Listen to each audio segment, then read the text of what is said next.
Hello and welcome back to the 2024 OLLI at the U lecture series. The Osher Lifelong Learning Institute at the University of Minnesota is a vibrant learning community for people aged 50 plus. Part of the College of Continuing and Professional Studies, OLLI belongs to a national network of Osher Lifelong Learning Institutes supported by the Bernard Osher Foundation. I would like to acknowledge and say thank you to our sponsors today, who are AARP Minnesota and the University of Minnesota Alumni Association. Thank you as well to our members and a welcome to our guests today. We acknowledge that the University of Minnesota Twin Cities is built within the traditional homelands of the Dakota people. It is important to acknowledge the peoples on whose land we live, learn, and work as we seek to improve and strengthen our relations with our tribal nations. Today's presentation is titled The Post-Pandemic City: Space, Structures, and Design in a Post-Pandemic World. Our guest speaker today is Professor Thomas Fisher. Professor Fisher is director of the Minnesota Design Center and a professor in the School of Architecture. He's the former dean of the College of Design.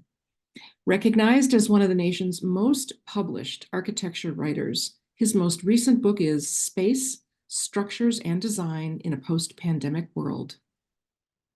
Dr. Fisher, the floor is yours. Great. Thank you, Laura. And thank you all for attending. So let me share my screen here. So as Laura said, I'm here to talk about the post-pandemic city, and I thought I would talk about a range of things that we've been doing in my center around the impact that pandemics have on not only our cities, but on our lives. This is based on a book that I published back in 2022 as part of research I've been doing actually since 2010, looking at the impact that pandemics have had on not only the built environment, but on lives, on how we live and work, recreate, learn, what have you. And so I'm going to talk about different aspects of those impacts in this talk. I mean, one of the things about pandemics is that they're one of the only phenomenon that affect the entire human population simultaneously. There are other obvious impacts like climate change that can affect parts of the world differently, wars, even epidemics affect different parts of the world differently. Pandemics are one of the only things where we're all affected simultaneously, and they have long-term impacts. And so the fact that they happen relatively infrequently, maybe every 80 to 100 years, we end up living with their results for decades to come. Pandemics have an effect in how we sort of see the world. One of the things that is frequently the case with pandemics is that we experience a lot of scarcity, a lot of inequity, a lot of deprivation, and obviously a lot of death of people in the pandemic. And then it's usually followed by a kind of social psychological shift toward a recognition of, first of all, appreciating having survived the pandemic, but also recognition that there was a lot of abundance that came out of this, that we recognized there were new sort of social relationships we developed during the pandemic. We realized who we can actually depend on and the importance of family and friends and community. And a sort of an appreciation of the assets that we have to work with. So frequently, as you study the history of pandemics, it has this effect of moving us from this deficit-based to an asset-based abundance way of thinking about the world. And as a result of that, frequently after pandemics, we have economic booms, we have inflation, we have many of the things that we're experiencing now have happened in the past. One of the other things that is, I think, true of pandemics, before I get into a bit of the history here, is that they tend to accelerate phenomenon that were somewhat marginal in the past, and they make them more dominant. And so a big part of what I want to talk about today is how we've been accelerated in the wake of the COVID-19 pandemic and what that means for us.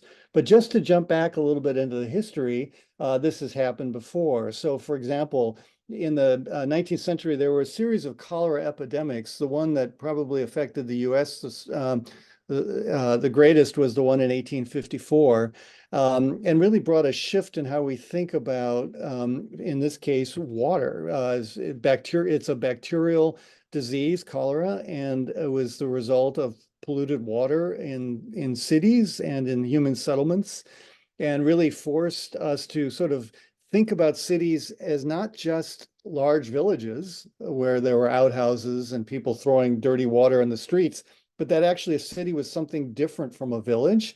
It needed sanitary sewers, it needed water utilities, it needed indoor plumbing, it needed to pay attention to water, because that was a recognition that that was the source of the disease. And really, the modern city that we now occupy was in many ways triggered by the cholera pandemic, and a recognition that we needed to not only take care of water, but it also allowed us to have, for example, bigger buildings. People could live closer together. We didn't have to go out to an outhouse every time. And so it really transformed our cities as a result of that. And so here, again, you would still see in the mid-19th century, this kind of image on the left and the overcrowded conditions of cities in the middle there, but also the sort of new appreciation of the importance of water, so that as you saw cities putting in fountains in parks, for example, it wasn't just a decorative element, it was actually a signal that this city has a water utility. It has clean water, it's paid attention to water. And so again, there were these kind of social psychological impacts of cholera that maybe we've sort of forgotten about. I think another interesting thing, and I'll talk more about this later, is the impact that pandemics have on education. The land-grant university movement, for example, was in many ways triggered by the cholera pandemic. The idea of land-grant universities had been raised in Congress prior to 1854 and had somewhat languished. But after the cholera situation, people recognized that we needed education in what they called then the mechanical arts, fields like civil engineering and fields that would, for example, pay attention to infrastructure.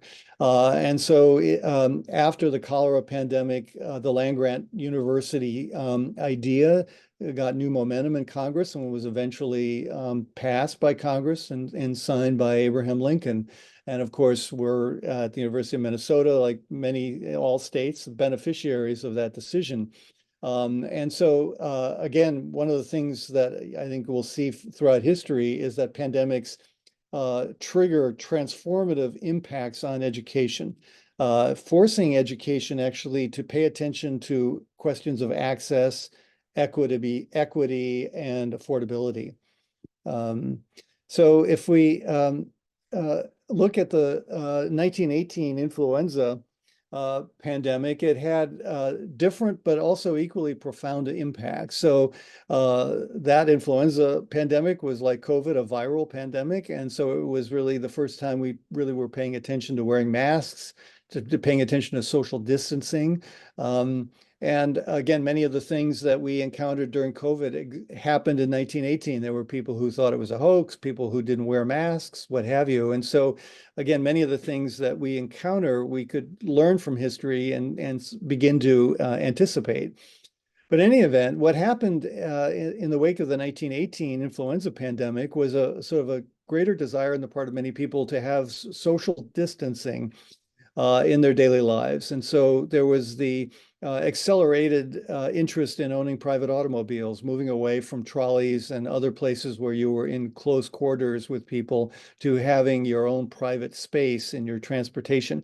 A strong desire to have single-family houses that initially had zoning requirements that required 6-foot side yard setbacks, which was the 6 feet that we were encouraged to stay apart from each other during the influenza pandemic. And so a lot of these issues related to disease end up getting embedded into our policies and have a huge impact on our physical environment and how we live our lives. And so really, in many ways, just as cholera in some ways triggered the modern city, the influenza pandemic of 1918 in many ways triggered the suburb as we know it, an auto-centric, single-family housing type of settlement. And again, you start to see after 1920 sort of changes in the ways in which automobiles and single-family houses were financed. There were shifts in banking laws that went in through the 20s and on into the early 1930s that really developed the modern mortgage system that we have now. Automobiles were made more accessible to a greater range of people. And there was this shift in technology, and I'll talk more about this later in my talk, as we see the fairly rapid transitions from one technology to another, one transportation technology. In terms of education, it also triggered the community college movement. So in 1920, the American Association of what was then called junior colleges, now community colleges, was formed. And it was largely, or at least in part, thought of as a kind of form of socially distancing higher education, where students would not have to live in dormitories, which is where actually a lot of people in the kind of 18 to 20-year-old age range that were heavily affected by the influenza pandemic were living. And I think that barracks and dormitories were often blamed as places where this disease was transferred. And so the idea that you could live at home and go to a community college had great appeal in the wake of the influenza pandemic. And so again, you see higher education being affected by these pandemics and being forced to think about how they can be more accessible, affordable, and equitable. So what do we think about in terms of the world, the post-pandemic world that we're in right now? And I think there's no question that while, we can't predict the future, there's clearly some signs, I think, that are pretty evident now in terms of how this post-pandemic world has changed from what happened before. And I think there's no question that one of the things it did is it sort of changed the mix of what we do digitally and physically. Now, a lot of the technologies that we had, including Zoom, which we're using right now, existed prior to the COVID pandemic, but it was still relatively marginal in how it was used. And at the University of Minnesota, in like a week and a half, we transferred completely online. And so you saw this enormous shift in the workplace, in education, in commerce generally toward a digital environment. And really for the first time in human history, we recognized that if you had the digital device and a decent connection to the internet, that virtually any good or service could get delivered to your door or your device. And that has never happened before in human history. We've always had to go out to get things or to meet people or to connect to people. And the technology now has allowed us to basically stay at home and have the world come to us. And so that gives everybody much more choice in terms of what we do remotely, what we do in person, and will, I think, continue to have long-term impacts in terms of how we live our lives, how we think about cities, what we do in cities. So on one hand, we've seen the hollowing out of downtowns as more and more people are working remotely. And at the same time, we've seen situations like the image on the right, where public space is being taken over for other kinds of uses as people are looking for connection and socialization opportunities. And so again, we're going to see and have already seen the new kinds of uses in the cities that we have inherited from the sort of pre-pandemic era. And this is also, of course, happening in higher ed and education more generally, where there's the question of, what do we do digitally? What do we do in person in the classroom? In my classes, I give my students choice, whether they are there in person or they Zoom in. And I'm in class, and a large number of the students come, but students appreciate the opportunity and the availability of being able to log in remotely if they're sick, if they have childcare issues, you name it, what the issues might be. And so I think, as in the workplace more generally, we're in a hybrid situation where we will continue to be negotiating this issue of what has to be done in person and what doesn't. So I thought I'd sort of switch now to look at some of the impact that this is having on our cities. As I said, it's really changed the way we think about offices, for example. These are some data points from my book, and some of them are now a couple years old. So, but nevertheless, I think the trends that they represent are still with us. There's a substantial percentage of the workforce that want some degree of flexibility in how often they come to the office, what they do in the office, what versus what they can do at home. And I think there's also been a shift among employers to recognizing that that flexibility has some real advantages, if none, the least of which is that they may not need as much office space as they needed before. And so again, we're going to see that I think is a permanent situation in cities. And I think it's going to require then that we think about what an office does, because now the office is competing with the home. And so we're starting to see offices where there's more comfortable furniture, there's more flexible kinds of arrangements for different kinds of interactions of people. And then we're also seeing some office space getting reused for housing, as the image on the bottom here shows. So we're going to again see with the home becoming more office-like and the office becoming more home-like as we have more choice in terms of what we do where. We're also, I think, going to see a shift in the cities that we have in terms of how much parking we need, for example. So if people are going to the office less, we probably need less parking. We're going to start to see not only offices being reused as housing, but we're probably, as we're starting to see in places like the Bay Area and the images here, parking lots that are unused being converted into housing and other kinds of uses. And so again, one of the characteristics of this post-pandemic era is more flexibility and more hybridity in how we think about the world in which we live. COVID had, as we all know, a huge impact on retail, on the question of, what is a store? Why go to a store when you can have something or almost anything delivered to your door?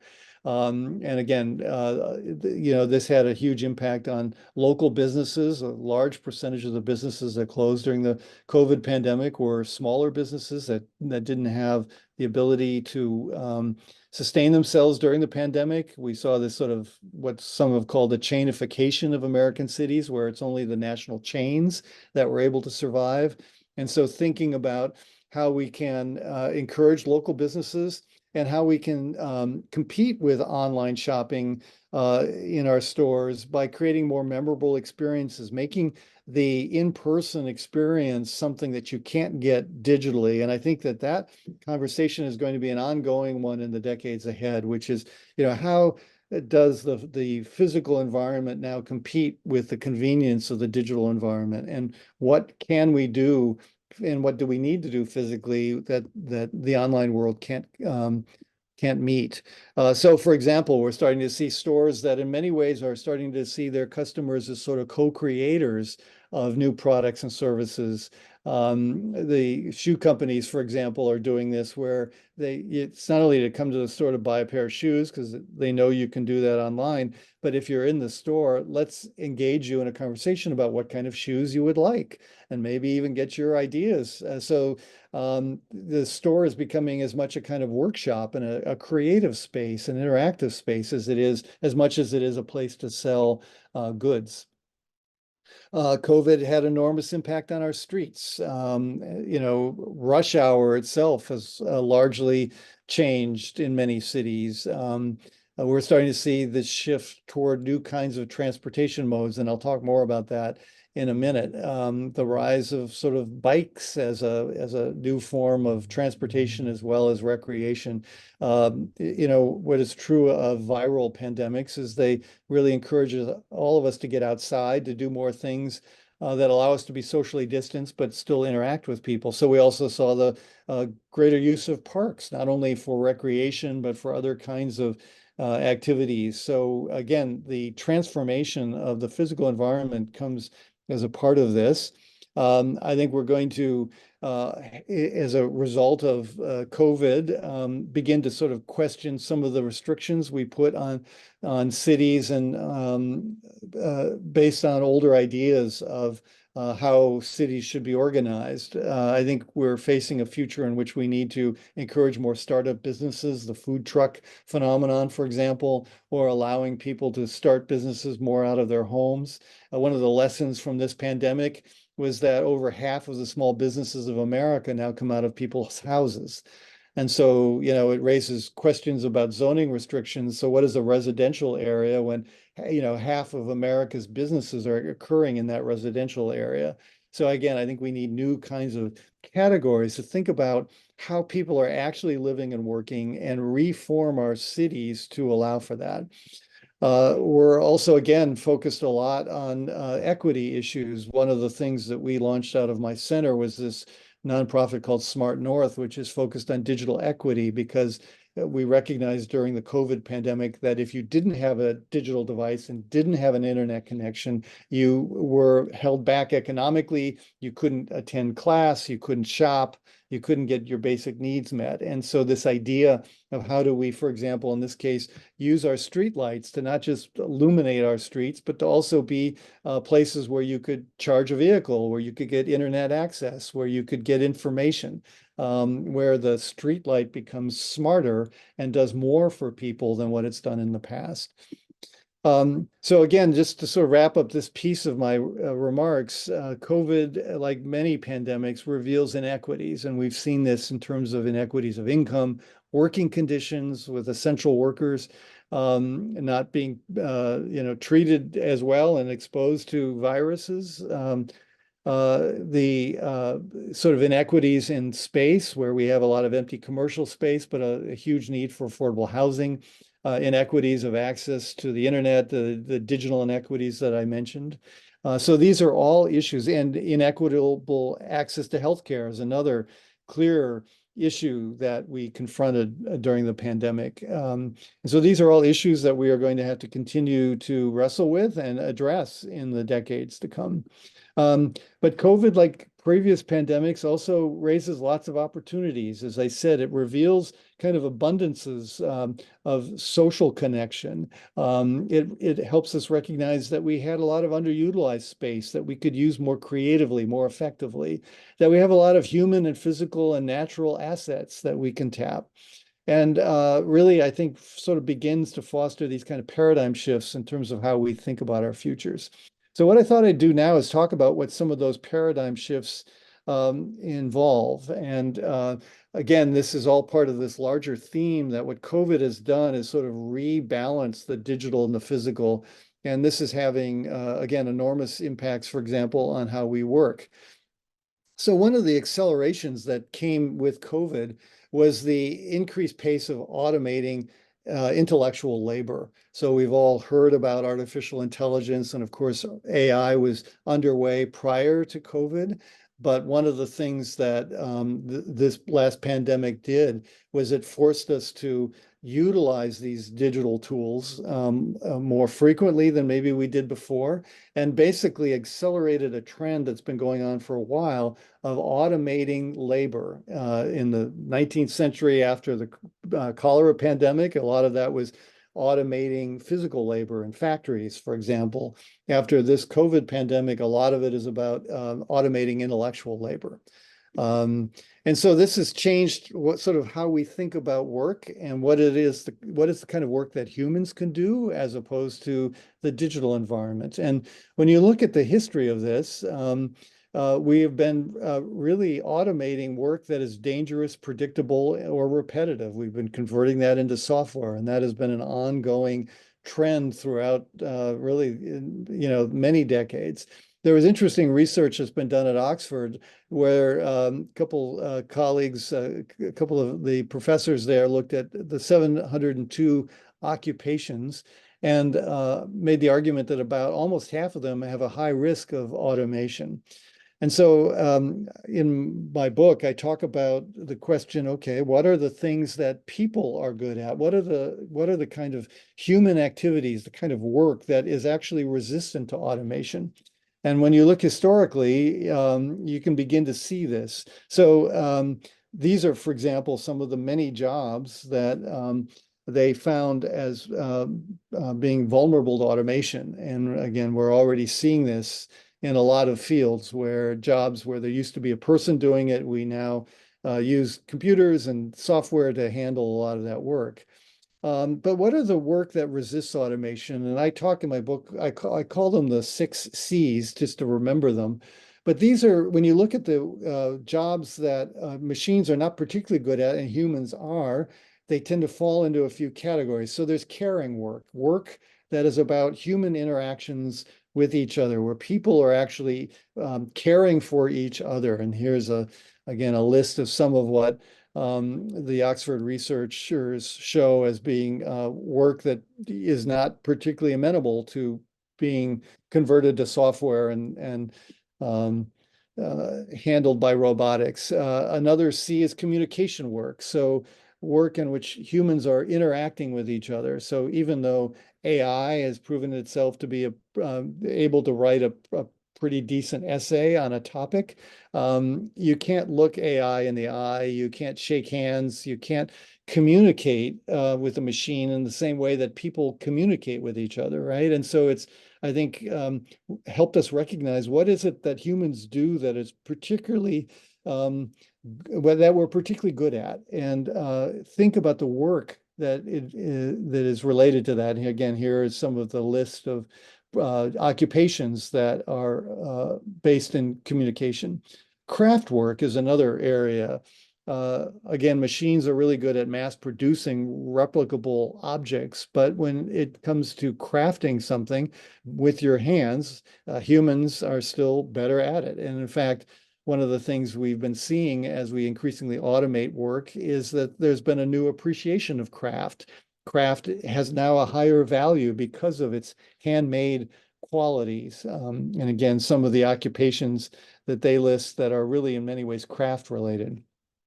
Creative work, work that involves connecting things that aren't always thought of as being related, sort of this ability to make abductive leaps, creative leaps in your thinking is something actually that the digital world is not particularly good at.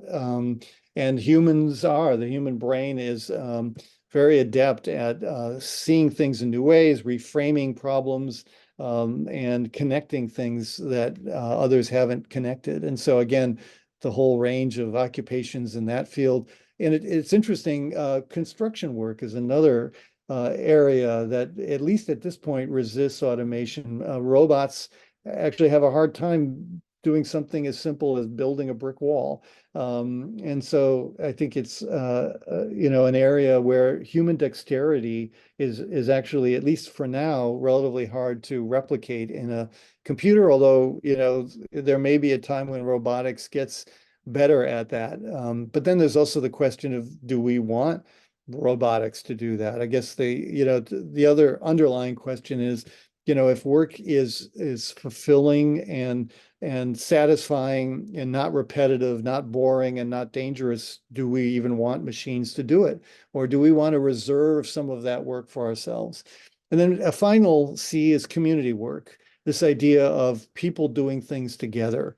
And whether it's, being on an athletics team or building a house for Habitat for Humanity together, whatever the issue is, the whole range of fields that are involving getting people to work together is, I think, again, an area of work that resists automation. And so to me, what's interesting is that many of these are basically the kind of jobs that we did prior to the Industrial Revolution. So one way to think about this post-pandemic world we're in is we may be coming out the back end of the Industrial Revolution, where we have gone through, say, 150 years or so of automating work that's dangerous, difficult, predictable, boring, and we're back where we were prior to the Industrial Revolution, in which people did work about caring for each other, communicating, crafting things, creating things, constructing things, and contributing to their communities. And I think the challenge is that many of these jobs are relatively low paid in our current economy. And I think we're going to have a kind of, shift in how we think about the value of this work, because we can't, leave all of the low paid work for humans and let machines do everything else. We're going to have an economy that incentivizes people to want to do these kinds of jobs, because these are the jobs that humans are actually good at. And so a related question is around education. So if that is kind of where the future of work seems to be heading in this post-pandemic world, then how do we think about education differently in order to prepare people for that reality? And just quickly, I think, as I said earlier, pandemics have this effect of bringing kind of paradigm shifts in higher education. And I think there's no question that we're beginning to sense that again in higher ed in this post-pandemic era of a paradigm shift, thinking about education as something that's available to people lifelong, over their lifetime, lifelong learning, that it can be delivered anywhere because we now have these digital tools to do so, that there's a greater connection between, higher education and the societies around them, that they're, sensitive to what market needs are, and that technology is really a key part of this. And so we're starting to see innovations where faculty are questioning, for example, who are our students? Here's an example of a classroom at Stanford where basically, you can have up to 300 people in a Zoom meeting. Well, why don't you have 300 students in every lecture? And those students could really be anywhere in the world. And so again, this sense of, who is our classroom? Who are our students? This kind of interest in looking at the skills that employers are actually looking at. The University of Minnesota is in a process of re-examining its core curriculum, and we've had a lot of conversations with employers about what are the skills that they're looking for. And interestingly enough, they rarely talk about a lot of kind of technical skills. What many employers are looking for are these so-called soft skills of communication and teamwork, the very things I was talking about before, creativity, these sort of 6 C's of human activities that machines don't do particularly well. Humans are really good at doing, and increasingly those are the skill sets that employers want. This idea of seeing connections among things, the kind of emergence of a strongly interdisciplinary way of thinking about learning, again, preparing people to make creative connections among things that have been kept separate. This idea that learning is lifelong, and of course, what we're doing right here is an example of how learning has to really occur throughout one's lifetime. And I think this, the kind of question that universities have got to ask themselves is, who are our students? Who are our faculty? If you can zoom in from anywhere in the world, why not have students from anywhere in the world? And if you can zoom a faculty member in from anywhere in the world, why, how many resident faculty do you need versus this idea that universities could really be these networks, global networks of expertise that could be available to students? That raises the question of what is a campus? Why come to a physical place? I think there are many reasons to come to a campus, but we have to be clear about what that reason is, especially if students can, zoom in remotely. So what's the value added of that? And then, what is a degree program in a kind of mass customized world? Do we need to think about education in less of an industrial model of moving through these majors in this kind of lockstep way with a degree at the end, and think about education as this connecting of what different students need when they need it throughout their lifetime, and thinking about education as more as a network. And there are some interesting people thinking about this. David Staley's work at Ohio State, I've long been interested in, where he's really sort of envisioned alternative universities where he thinks about micro colleges with highly specialized offerings that could be part of larger networks, as he calls them, neoliberal arts colleges that, again, are basically focused on these soft skills that I was talking about. The interface universities that might, in fact, self-consciously think about the relationship of the human and the digital, and human intelligence and artificial intelligence. The University of the Body, this idea that there are multiple kinds of intelligences, and that there are other forms of intelligence, visual, tactile, oral, kinesthetic, what have you, that are frequently suppressed in a lot of education, and that you might sort of think about how one educates through the various multiple intelligences of students. And even fun ideas. He had called for the Institute for Advanced Play, where you gamify education and education becomes a form of play, a kind of creative activity. And how might higher education sort of learn from what's so-called exponential organizations that are really expanding the opportunities that they offer in the case of companies, their customers, but certainly in the case of education, their students, in terms of how you can scale ideas, how you can see education as the beginning of sort of whole new industries, new opportunities for students. And then the final part of my talk, I wanted to just talk a bit about the impact this is having on transportation. Now, as I said earlier, we've seen with the COVID pandemic a shift in how people commute, how often they're going to the office, questioning of how much infrastructure, how much parking do we need, all of this that we built up in the 20th century in response to the automobile and the idea of working 9 to 5 in an office has changed. And so it's not only affecting how much transportation we need, but related to my earlier comments about the automation of dangerous, predictable, and boring human activities, there's no question that one of the most dangerous, predictable, and boring things we do in a day is drive our cars. And so we're starting to see the automation of our transportation system, and that'll itself have an enormous impact on how we live and work and what our cities will be like. So we've done in my center, along with colleagues in other departments in the university, a lot of work for the National Science Foundation looking at the impact of autonomous vehicles.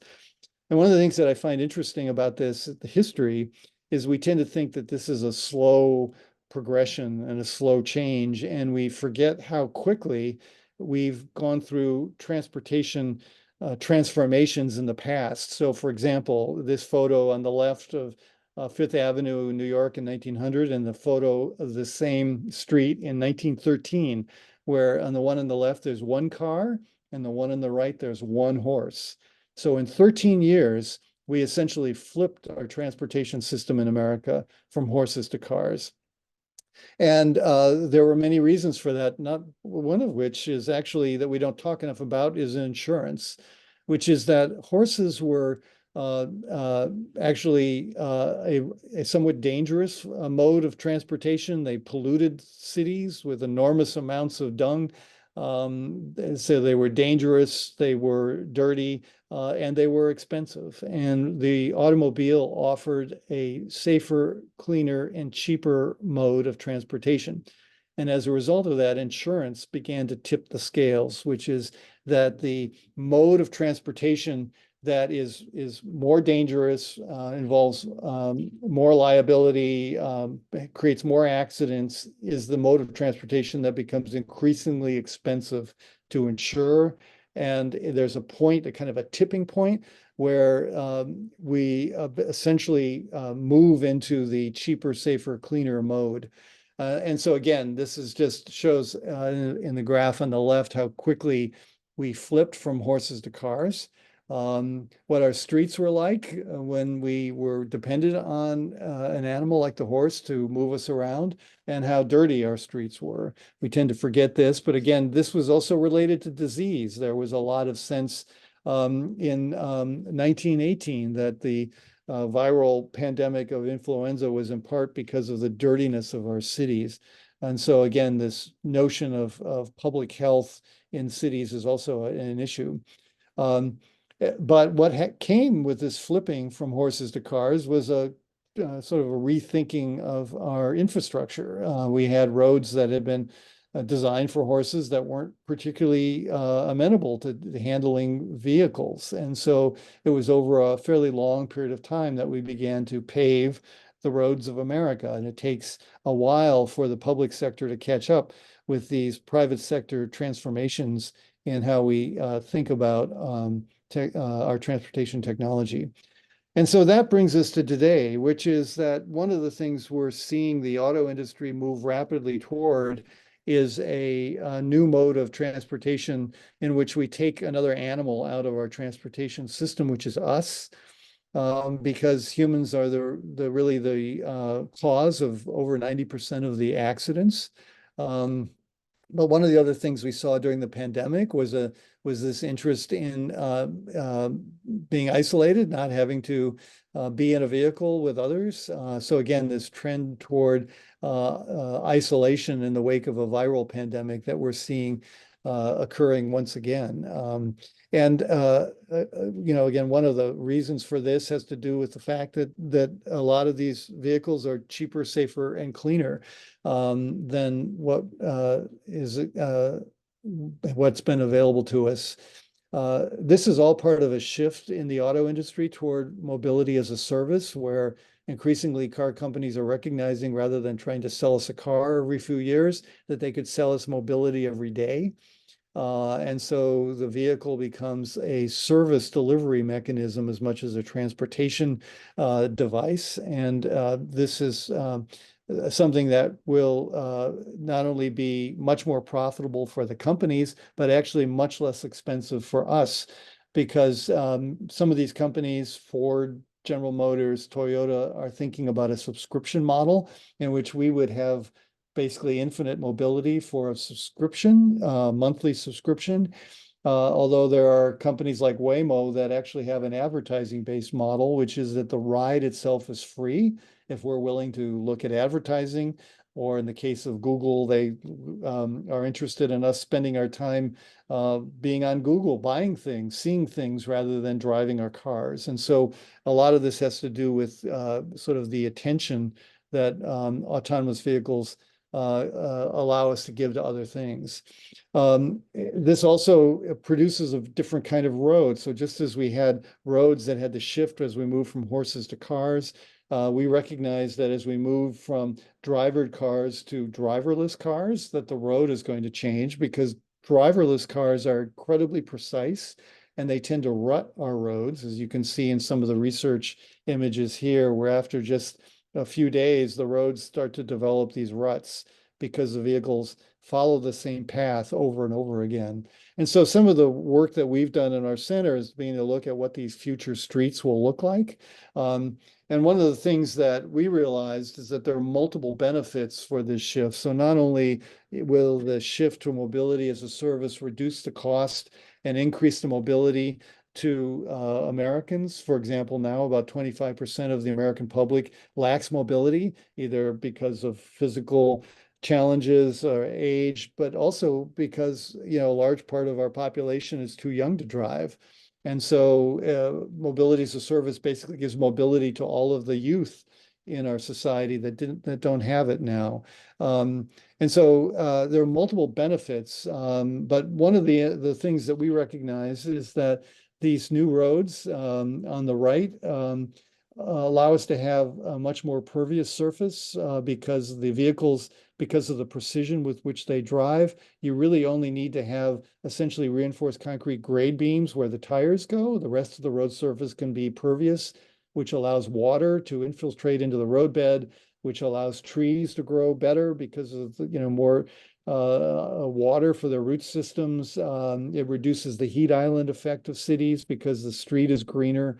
The autonomous vehicles require fewer and narrower lanes, so there's more space in the road right of way for other kinds of activities, bikes, pedestrians, and what have you. And so we've been kind of calculating the impacts of all of these things in terms of their environmental benefits and their hydrological benefits, where we recognize that because of that ability to hold stormwater in the roadbed and to use some parking lots that are no longer needed for parking as constructed wetlands, that essentially we could dispense with our storm sewer system and handle storm events in place and recharge aquifers and do a whole number of environmentally beneficial things through this shift in our transportation. And these roads will also be safer, quieter, and less polluted. The technology for these cars is electric, and so they're not fossil fuel. They're quieter. They're polluting less, even to the point where these vehicles operate through LiDAR, radar, don't require even the street lights that we now have. So the street itself can be less light polluting. And so there's a whole range of transformations that come with this. One of the other things that we also recognize is that we now spend about 30% of our land area in a typical city parked for parking cars. And once you move to a system where you're picked up and dropped off, rather than owning a vehicle that has to be parked, 30% of the land area then becomes available for other kinds of activities, affordable housing, power generation, community gardens, constructed wetlands, and what have you. And so there's really an opportunity for cities to sort of reimagine the land that they own and and that residents and owners own that can be used for other purposes. And we've been looking at these kinds of shifts as we go from a lot of impervious paved surface parking lots to a much greener environment, in which case vehicles are picking people up, dropping people off, and then the rest of the time moving on, essentially taking technology that's been in the aerospace industry and bringing it into land-based vehicles. And even on, in terms of one's own personal homes and private property, the amount of space we use for garages, for driveways, all of that becomes available for other kinds of uses. This will take some time to transition our technology, and these are some of the images that we've been developing that sort of talk about how we kind of move from the streets we have now to the streets that we're going to need in the relatively near future. How we can keep a lot of that material out of the landfill by repurposing a lot of that bituminous in the roadbed itself as part of the subsurface conditions. Even looking at different kinds of pavements, different kinds of plants, and what have you. So there's a whole range of activities that we're beginning to look at. One of the, I think, striking realizations we've had with this is actually the roads are cheaper, much cheaper to maintain and to build. And so, again, this is part of this shift more generally as we think about what do we need to do in person? What does the physical environment need to be? What can we do digitally? And how can the digital environment and the automation of things like transportation really create a better environment for ourselves? And so I'll just wrap by saying that, I think we have this post-pandemic reality that we're in that is going to be quite different from the one that we've had before, as has happened in past pandemics. But I think if we recognize the opportunities and understand the shift that's going on, in this case, the shift between the digital and the physical world, we do have the potential to create a much more humane, more equitable, and more sustainable environment for everybody. And so with that, I think I will stop sharing and look forward to your questions. So thank you. Thank you very much. I honestly had no idea how many other disciplines you need to know as an architect or a designer besides just drawing, the education, understanding transportation, the economy, the meaning of work. Well, one of the jokes in my profession is that architects are a mile wide and an inch deep, because to do this work, you have to know about so many different things that we tend not to be a specialist discipline. We're what we call a generalist discipline. We tend to move laterally across a lot of disciplines because the environments that we occupy involve all those things. It involves physics and sociology and you name it. It's all part of the reality we live in. And so it's a characteristic of our field.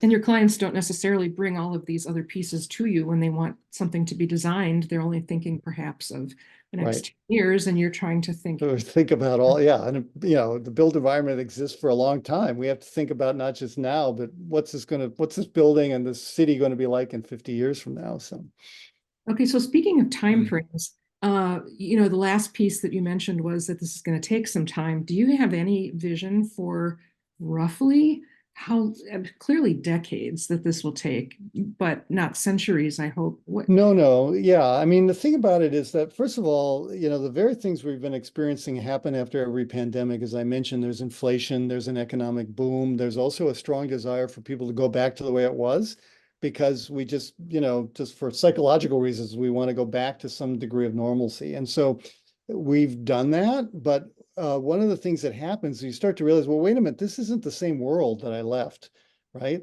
So we all, I think, know that the world has changed, but we haven't always understood exactly how. And so I think typically what will happen is that after this period of time is over, after the inflation is over, after we've sort of realized the world has changed, it's going to be several decades of us figuring out what are the barriers to change, and what are the changes that are happening to us, whether we want them to happen or not. I mean, artificial intelligence is a good example. AI has arrived, whether you like it or not. Our students are, for example, and virtually every student who has a digital device is going on AI. And so we can, ignore it, but I think the better thing is to try to understand it, adapt to it, and see what it can do better than what people can do, and then make sure that we leave for people the things that humans are good at.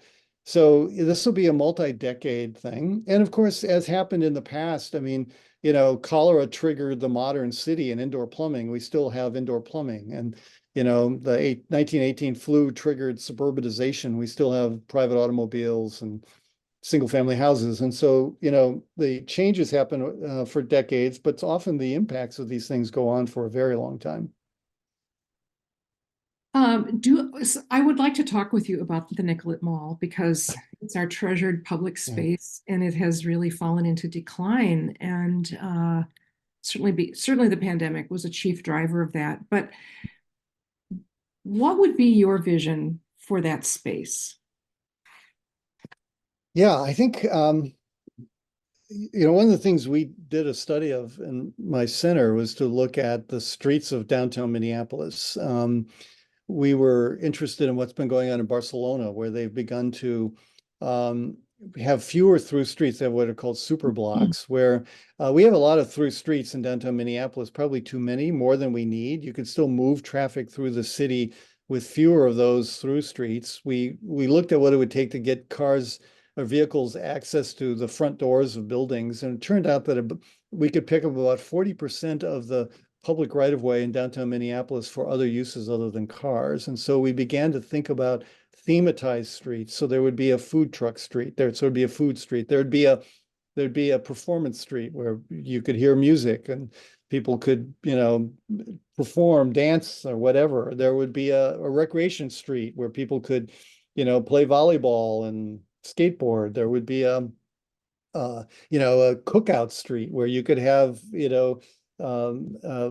sort of outdoor fires to huddle around in winter. I mean, so this idea of thinking about the streets as immersive experiences of activities you can't do in the Skyway or that you can't do online. And this is part of this larger conversation we need to have about why do things in person. Why bother to leave your house? Well, I think there are really good reasons for that, but we have to create a physical environment that encourages that incentivizes people to do that. And so I think with Nicollet Mall, it doesn't do enough. It's still got buses on it. There aren't many places to sit. The public art isn't very engaging, and there's really no activities in it. I mean, it's just kind of a big, kind of boring pedestrian street.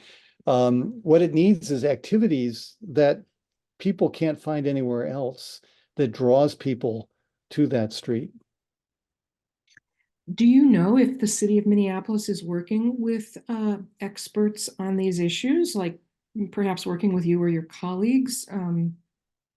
Well, I don't know. I mean, I do know that the original designers, James Corner Field Operations, had some of these ideas in mind, and they got cut. But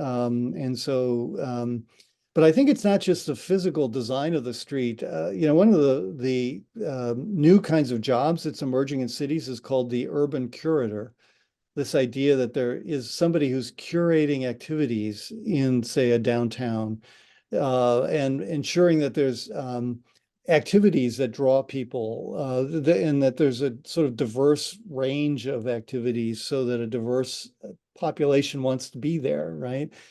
And as we're seeing this shift from downtowns being these just commercial cores to being these mixed use, work, live, production kinds of centers. Actually, in that way, downtowns are going to become more like they used to be in the 19th century, where there were a lot of people working, living, and making things. We're going to start to see that in a lot of the downtowns because there simply isn't going to be enough demand for the office space that we have.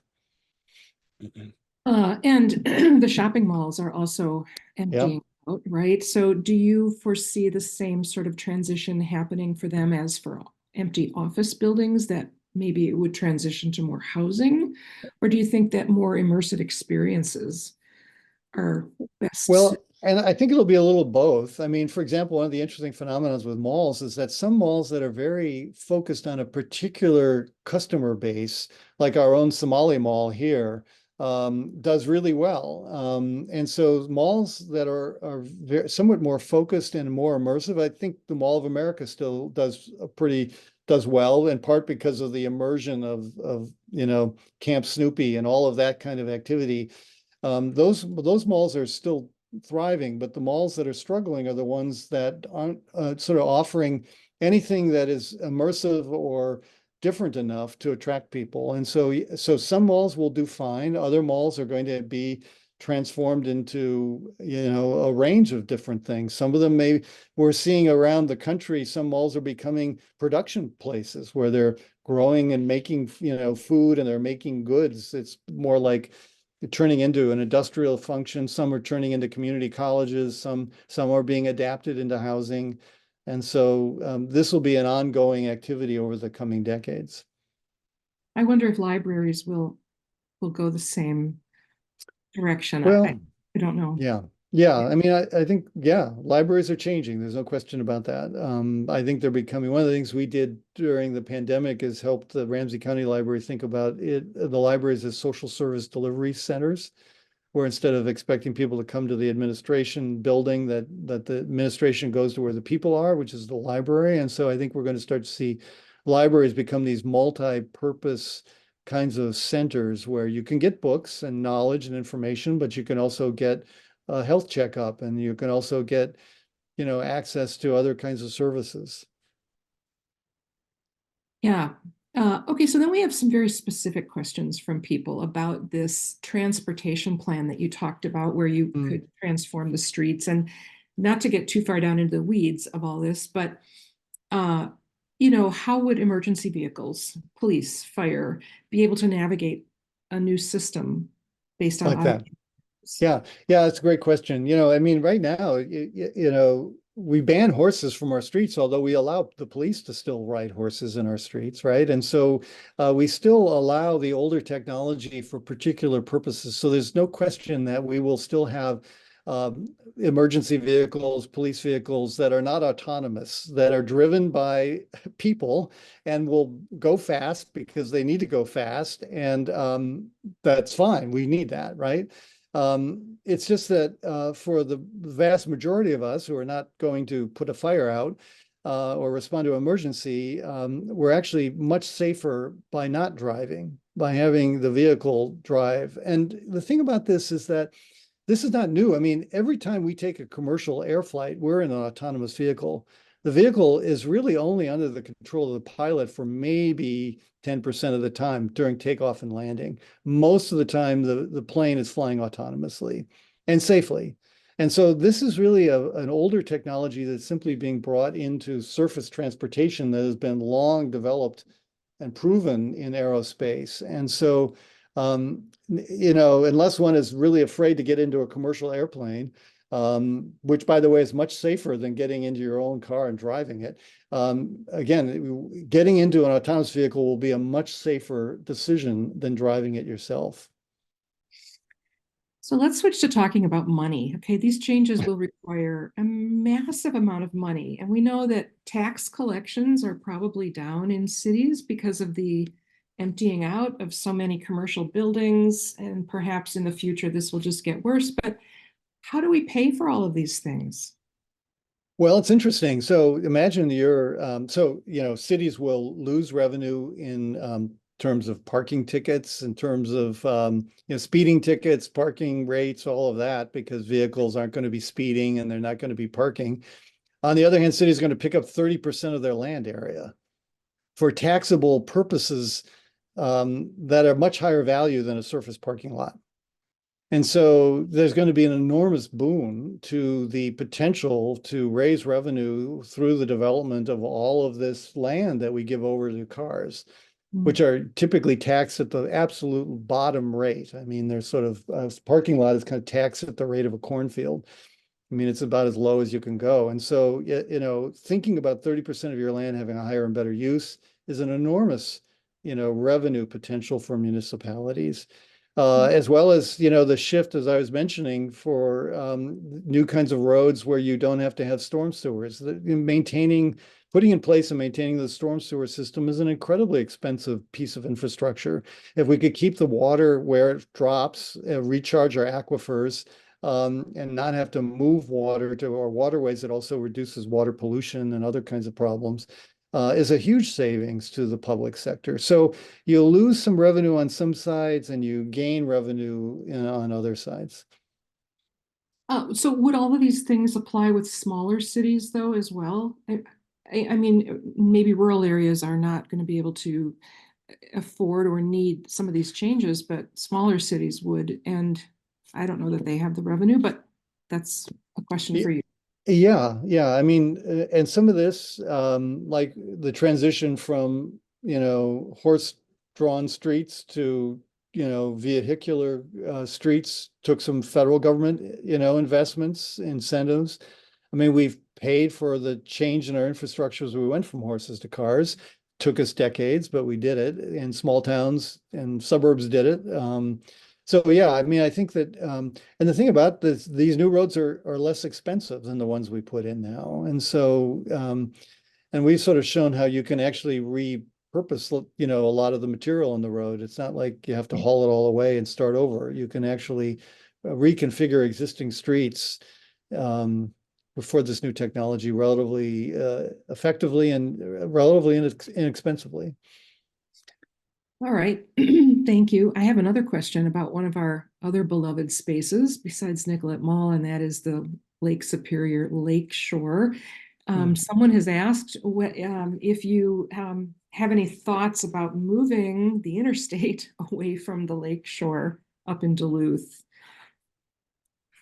Well, yeah, I mean, I think there's a lot of things we can talk about. I mean, one of the things I think we should do in the Twin Cities is build the 94 where it should have been built in the first place, which was through the rail line connecting the two downtowns, and make it an autonomous vehicle ready highway, and then fill in 94 and turn all that back to communities. I mean, we've tended to put highways in the wrong places, and I think the highway in Duluth is, in the wrong place. Of course, there are some land bridges over it that sort of help a little bit. But, one of the interesting things about autonomous vehicles, the research that's been going on, particularly in places in California, show that the vehicles avoid highways. They don't go on highways because that's where congestion is. They're, in fact, more effective moving through the city because they're locationally smart. They know that if this road is blocked, I'll take this road, I'll take the next one. And so they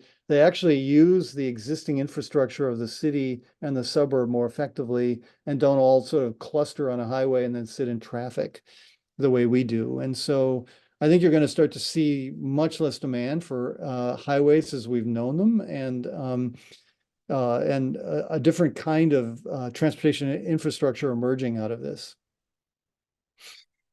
So do you have any examples of cities that have begun to implement these kinds of changes, and that doesn't necessarily have to be in the US? No, actually, I mean, we were really at the start. We're sort of at sort of the 1900 point, that image I showed of Fifth Avenue with one car. We're kind of at like, it's about 1900, right? So the technology is here. The car companies are putting it into vehicles now. We're starting to see, whole areas like long distance trucking, putting this technology in, so we'll start to see that. It'll probably be one of the first applications of this technology on our interstate highways. But as that image showed, by 1913, we had flipped, right? And I predict actually that this is about a 15-year flip. that 15 years from now, we're going to see a very different kind of transportation system, which is good for an aging population. For example, it allows us to stay mobile because we don't have to have our driver's license taken away from us. There won't be driver's licenses. We'll just be picked up and dropped off as we need to be. And that's a great thing for youth, and it's a great thing for an aging population too. Yes, definitely. Do you see any trends in urban and city planning that are addressing the unhoused population? Yeah, well, and of course, there's a Supreme Court case right now looking at this question of, is homelessness a criminal act? We're not producing enough housing in this country, and largely in part because of zoning restrictions that have made it too difficult, too expensive to build housing. And this is, I think, going to be one of the areas we're going to just have to challenge that.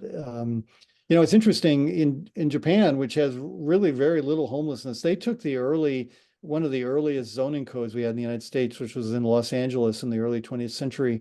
And the first zoning code only had two zones. There was the industry and then everything else. And the everything else, they didn't tell you how big your house had to be, how big a setback, how tall it had to, be. It was very inclusive. And so Japan took our zoning policies, very inclusive original zoning policies, and have implemented them. As a result, there's plenty of housing in Japan because they don't care. If you want to live in the back of your store, if you want to live in 100 square feet, they don't care. Why does the government tell people how to live, right? And so what we've done over the 20th century is made zoning this exclusionary set of regulations that have come back to bite us, which is that we now have way too little affordable housing. And so we're going to have to figure that out. And I think really look critically at these regulations we've put in place, maybe many of them for good reasons or well-intended reasons, but it doesn't work. Too many people in this country can't get access to housing or can't afford the housing they have. And I think we also have the problem of people who may live near these projects thinking that this will somehow decrease their property values. They're going to lose the money that they've put into their homes and their land. And I don't even know how to begin addressing something like that. But there are lots of problems. Yeah. Although the research shows quite the opposite, that when you put in affordable housing, particularly if it's scattered site, not huge projects, but if it's scattered site, actually, the values continue to go up. It doesn't really have a negative impact, but really, yeah, absolutely. Know that. I mean, okay, interesting. All right, one of our listeners says the trend in Minneapolis is converting streets to include pedestrians, biking, buses, cars. Each has their own space or lane. But from an urban planning point of view, this listener says they're not ditching their car anytime soon. And so is there a way or a plan to maintain a few major thoroughfares for roads, which would allow for efficient traffic flow through the city, possibly even for mass evacuations, should that be needed? Sure. Yeah, no, absolutely. I mean, you can't, you have to be smart about this. You can't make it so that you don't want to add to congestion through this.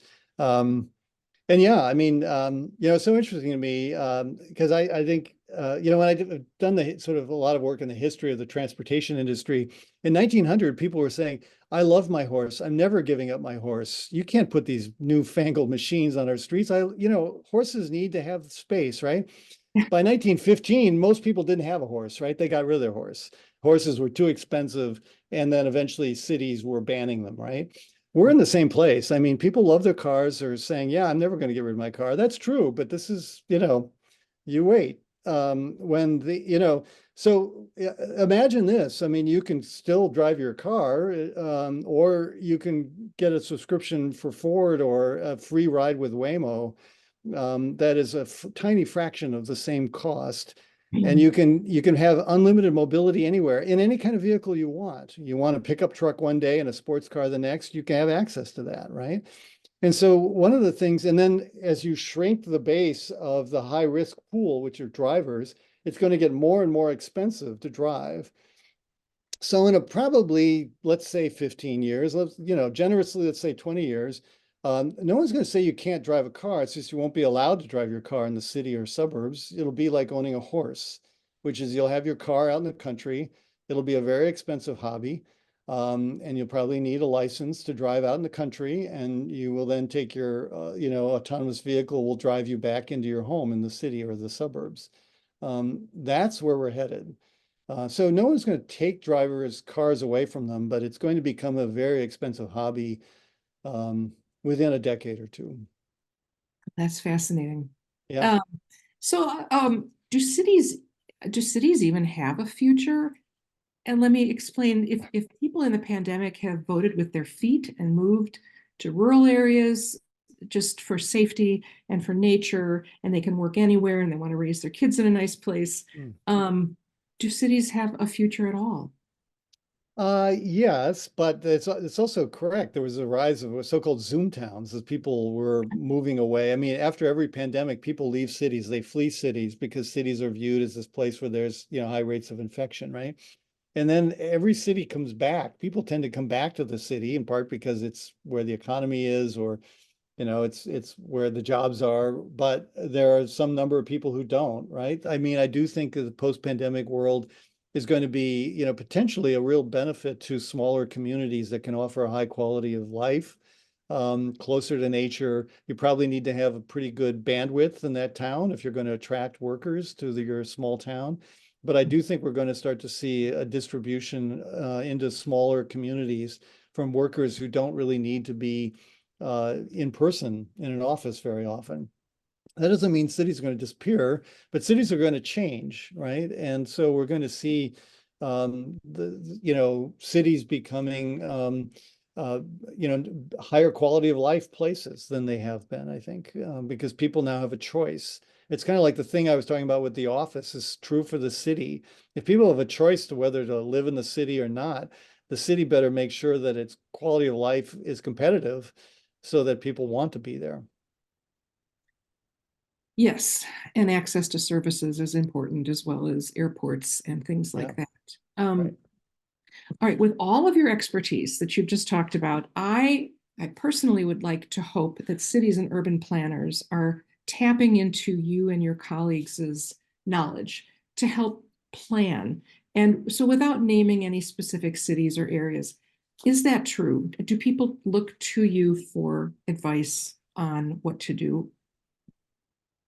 Well, Yes. yeah, I mean, we recently were funded by the state to help smaller communities in greater Minnesota think about their future. And so we're engaged in that work. We do a lot of advising to cities of all sizes, for small communities to large ones. Um, I think one of the roles of higher education is to, we have the kind of privilege to think not just what's needed, now, but where are we going 5, 10, 20 years from now?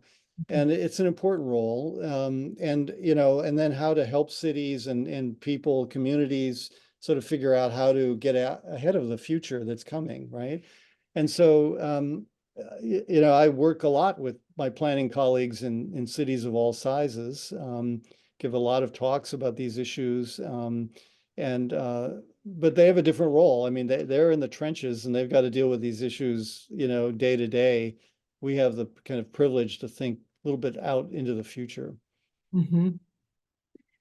Um, I hope that it's okay to switch topics a tiny little Mm. bit. We do have a listener who's interested in whether senior housing of elderly people, um, if designs for these types of housing are in the works, if the changes are in the works, because of the current model is expensive and it's difficult for elders, and there's high disease rates in these facilities. And do you know anything about that specific area?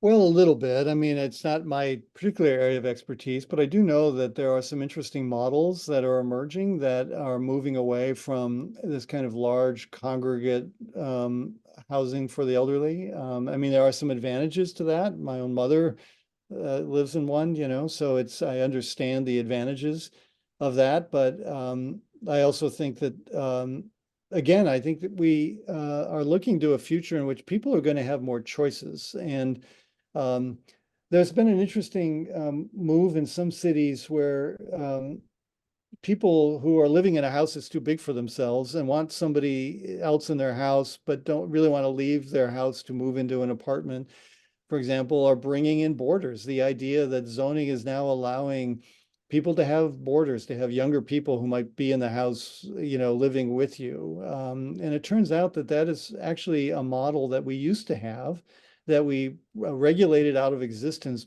in many zoning policies, and that we're returning to. That's actually a potentially good model for some people. They stay in their community, they can stay in their house, but they're not by themselves. They have other people around, and maybe younger people who can, be more stimulating. And meanwhile, the younger people can make sure that they're okay. And so I think that, what's interesting is that we move into the future. Sometimes the models from the past, there was a lot of wisdom to some of them.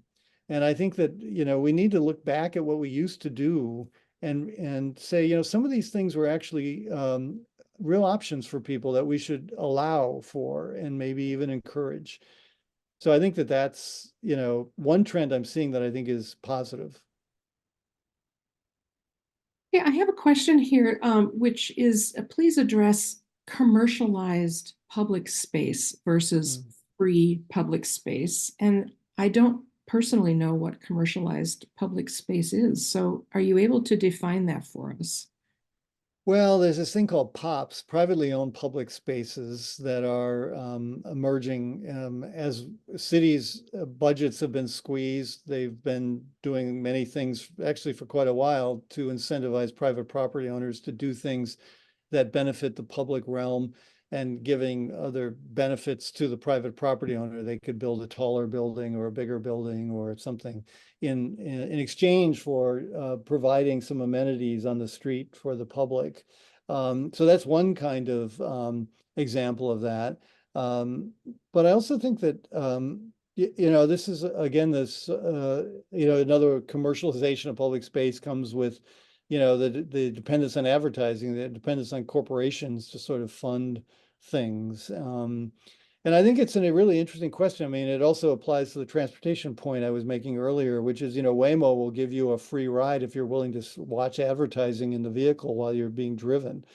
And there's a kind of a quid pro quo there. And is that, some people might be fine with that. Other people might say, no, I don't want to have to be bombarded by advertising in my vehicle, even if the ride is free, right? And so we might find some people who say, I don't want to be in that kind of environment. Other people might be fine with it. So again, I think we're going to see a future in which there's just a greater variety of in more blurred conditions where things aren't sort of either private or public or something you own or something that's public transit. There's going to be these blurred situations where it's kind of a little of both. But I think we're also going to see a lot of choice available to people because we now have the ability to simply decide, hey, I don't want to do that at all. I'm just going to stay home. I don't need to go into that public space. I can order things online and not engage in it. And so once you have a population that has that choice available, it causes people to think about what they may be trying to force people to do that they may not want to do. All of these changes and their interdependence on other social changes in order to make them happen is kind of mind-boggling, isn't it? If people stay home and order things from home, and we redesign our roadways and we have automated vehicles, but then we're increasing the amount of delivery vehicles that have to be out there in order to deliver these goods, unless we then move to drones, and then that's a whole other conversation. And it all just kind of boggles the mind, doesn't it? Yeah. And I said at the beginning, pandemics accelerate us. And Yeah. we've been accelerated a couple decades. So something that would have happened probably more gradually is now right in front of us. And so, yeah, I mean, there's no question. And there's always the same thing after the 19th century pandemics and the early 20th century, there's this sense of disorientation. Yeah. And people think, wow, the world is changing. There's also, by the way, political backlash. There's a tendency to say, oh, I want to go back to the way when things were comfortable and things I knew.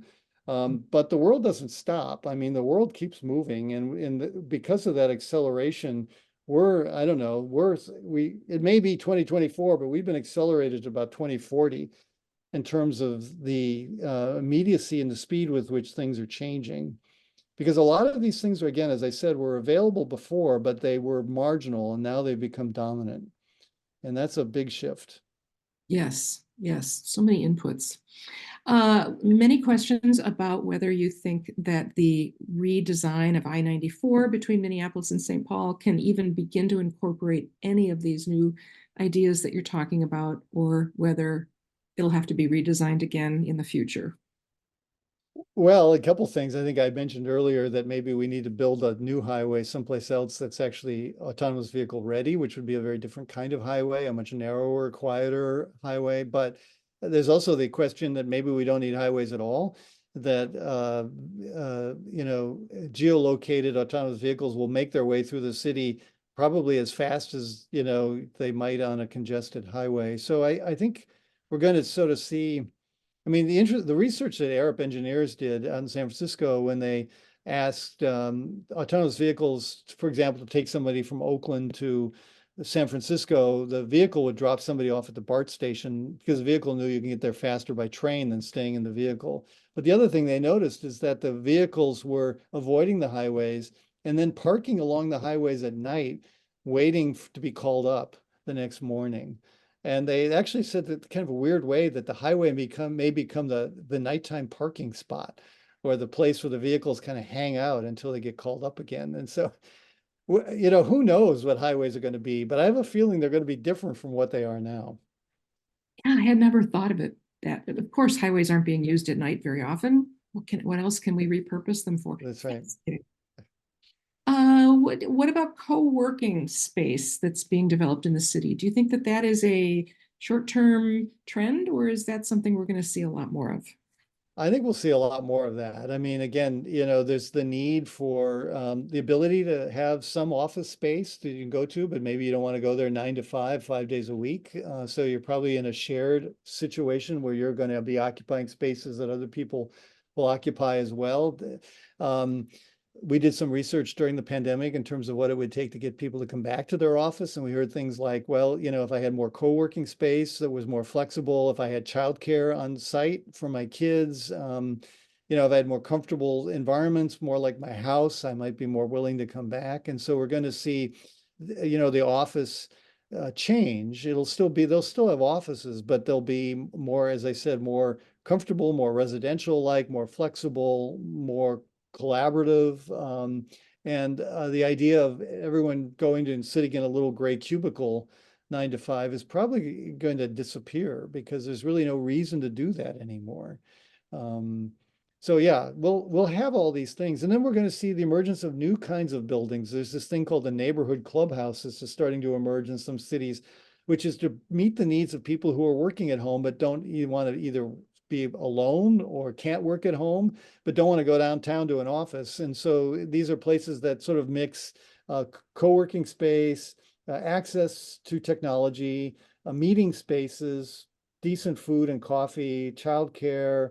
It's kind of like the corner store of the 21st century where you kind of get your needs met working with staying in your neighborhood. It's also fascinating. I just want to sit and mull over some of these ideas, and I can't. I have questions I have to ask you. Um, what about mass transit in cities? Do you see that ultimately going away in favor of autonomous vehicles? Well, that's a good question. I mean, Ford is starting to go to cities and say, we want to provide all your mobility. And by that, they don't mean they don't want to just sell the city their cars, Ford cars. They want to offer the entire city all their mobility. They want to be the mobility provider for the entire city.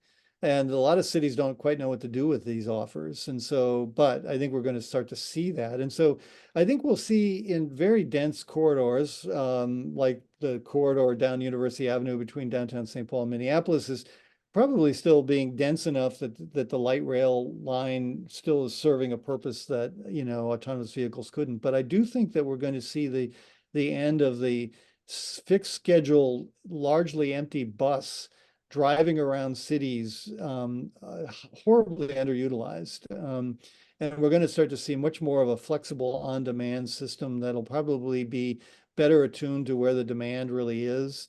It'll probably be some sort of mix of mass transit and Uber and Lyft, kind of model where, in fact, it will be a kind of call-up form of transit where there'll be probably a variety of vehicle sizes. So where there's a lot of density and maybe a lot of demand, a bigger vehicle will come. If you live out more in the edge of the suburbs and there aren't that many people, it might be a single passenger vehicle.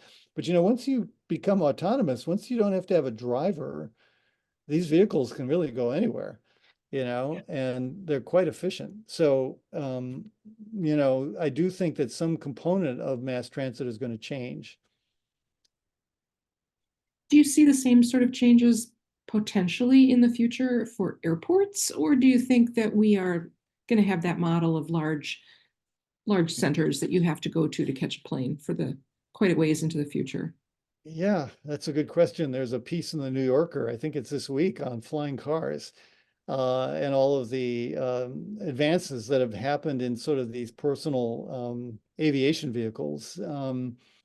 And I did a study with a graduate student to sort of think about, how you could connect greater Minnesota to the employment opportunities in the Twin Cities by aerial passenger drones, where you could get from the farthest corner down to the cities across Minnesota in a matter of, 20 minutes, 30 minutes, as opposed to, 4 hours.